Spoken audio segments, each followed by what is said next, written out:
Chapter 20 A Puzzling Problem Glinda the Good, having decided to try her sorcery upon the abandoned submarine so that it would obey her commands, asked all of her party, including the Skeezers, to withdraw from the shore of the lake to the line of palm trees.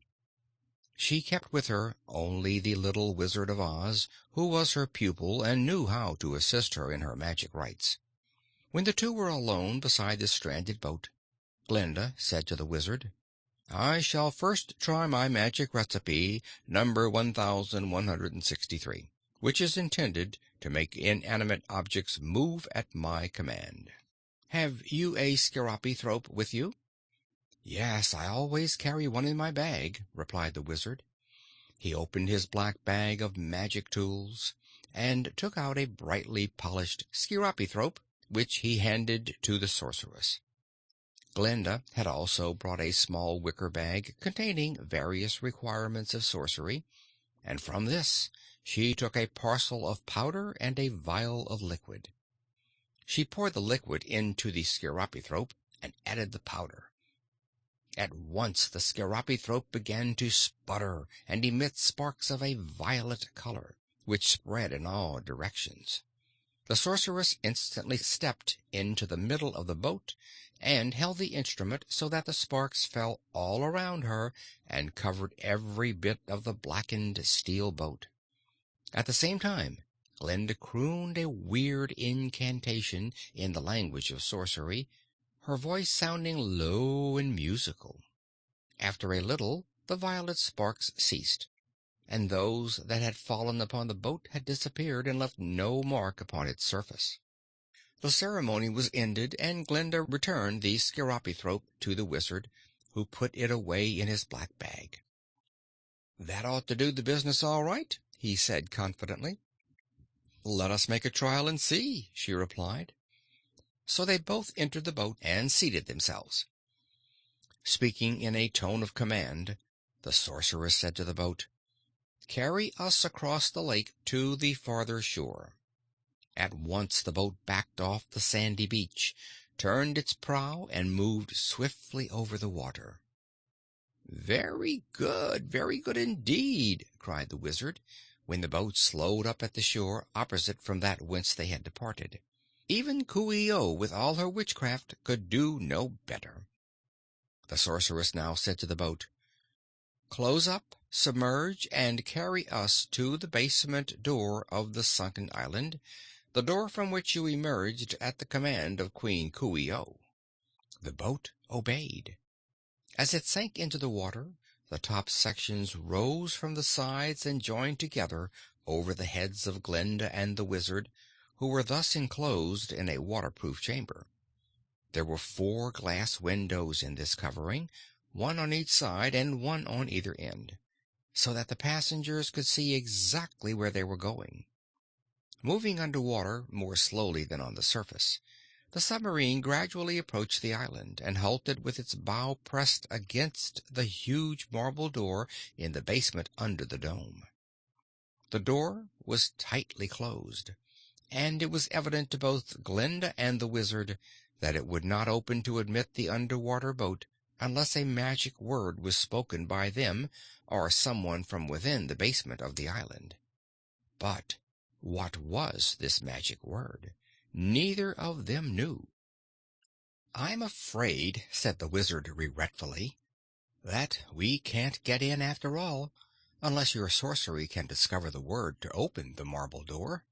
"That is probably some word only known to Coo ee oh," replied the sorceress. "I may be able to discover what it is, but that will require time. Let us go back to our companions." "It seems a shame, after we have made the boat obey us, to be balked by just a marble door," grumbled the Wizard. At Glinda's command, the boat rose until it was on a level with the glass dome that covered the Skeezer village, when the sorceress made it slowly circle all around the great dome. Many faces were pressed against the glass from the inside, eagerly watching the submarine, and in one place were Dorothy and Ozma, who quickly recognized Glinda and the Wizard through the glass windows of the boat. Glinda saw them too, and held the boat close to the dome, while the friends exchanged greetings in pantomime. Their voices, unfortunately, could not be heard through the dome and the water and the side of the boat. The Wizard tried to make the girls understand, through signs, that he and Glinda had come to their rescue, and Ozma and Dorothy understood this from the very fact that the Sorceress and the Wizard had appeared. The two girl prisoners were smiling and in safety, and knowing this, Glinda felt she could take all the time necessary in order to effect their final rescue. As nothing more could be done just then, Glinda ordered the boat to return to shore, and it obeyed readily. First it ascended to the surface of the water, then the roof parted and fell into the slots at the side of the boat, and then the magic craft quickly made the shore and beached itself on the sands at the very spot from which it had departed at Glinda's command. All the Oz people and the Skeezers at once ran to the boat to ask if they had reached the island, and whether they had seen Ozma and Dorothy. The Wizard told them of the obstacle they had met in the way of a marble door, and how Glinda would now undertake to find a magic way to conquer the door. Realizing that it would require several days to succeed in reaching the island, raising it, and liberating their friends and the Skeezer people, Glinda now prepared a camp halfway between the lake shore and the palm trees. The Wizard's wizardry made a number of tents appear, and the sorcery of the Sorceress furnished these tents, all complete, with beds, chairs, tables, flags, lamps, and even books with which to pass idle hours. All the tents had the royal banner of Oz flying from the center poles, and one big tent, not now occupied, had Ozma's own banner moving in the breeze. Betsy and Trot had a tent to themselves, and Button-Bright and Ojo had another. The Scarecrow and the Tin Woodman paired together in one tent, and so did Jack Pumpkinhead and the Shaggy Man, Captain Bill and Uncle Henry, Tik-Tok and Professor Wogglebug. Glinda had the most splendid tent of all, except that reserved for Ozma, while the Wizard had a little one of his own. Whenever it was meal time, tables loaded with food magically appeared in the tents of those who were in the habit of eating, and these complete arrangements made the rescue party just comfortable as they would have been in their own homes. Far into the night Glinda sat in her tent, studying a roll of mystic scrolls in search of a word that would open the basement door of the island and admit her to the Great Dome.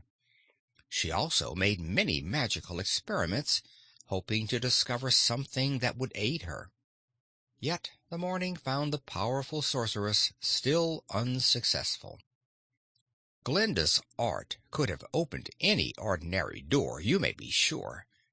But you must realize that this marble door of the island had been commanded not to open save in obedience to one magic word, and therefore all other magic words would have no effect upon it. The magic word that guarded the door had probably been invented by Coo ee oh, who had now forgotten it. The only way then to gain entrance to the sunken island was to break the charm that held the door fast shut. If this could be done, no magic would be required to open it.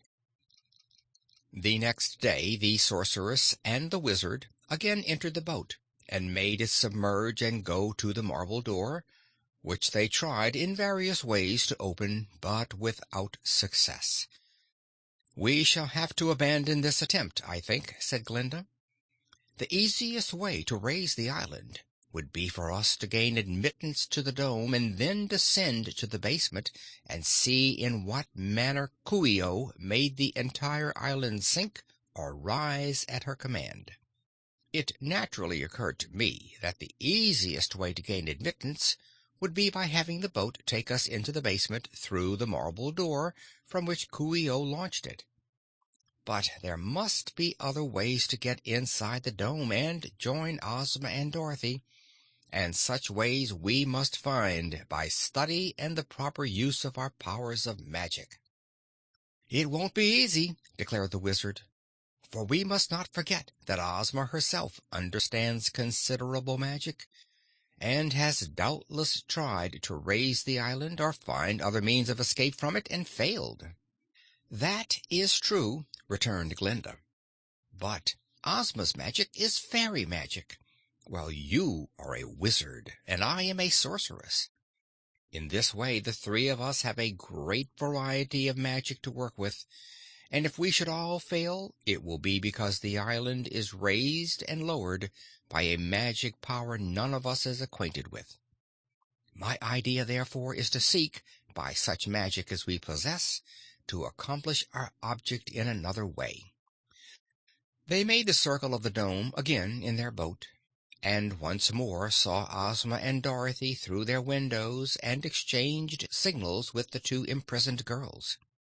Ozma realized that her friends were doing all in their power to rescue her, and smiled an encouragement to their efforts. Dorothy seemed a little anxious, but was trying to be as brave as her companion. After the boat had returned to the camp, and Glinda was seated in her tent, working out various ways by which Ozma and Dorothy could be rescued, the Wizard stood on the shore, dreamily eyeing the outlines of the great dome which showed beneath the clear water, when he raised his eyes and saw a group of strange people approaching from around the lake. Three were young women of stately presence, very beautifully dressed, who moved with remarkable grace. They were followed at a little distance by a good-looking young Skeezer. The Wizard saw at a glance that these people might be very important, so he advanced to meet them. The three maidens received him graciously, and the one with the golden hair said, "I believe you are the famous Wizard of Oz, of whom I have often heard. We are seeking Glinda, the sorceress, and perhaps you can lead us to her." "I can and will right gladly," answered the Wizard. "Follow me, please."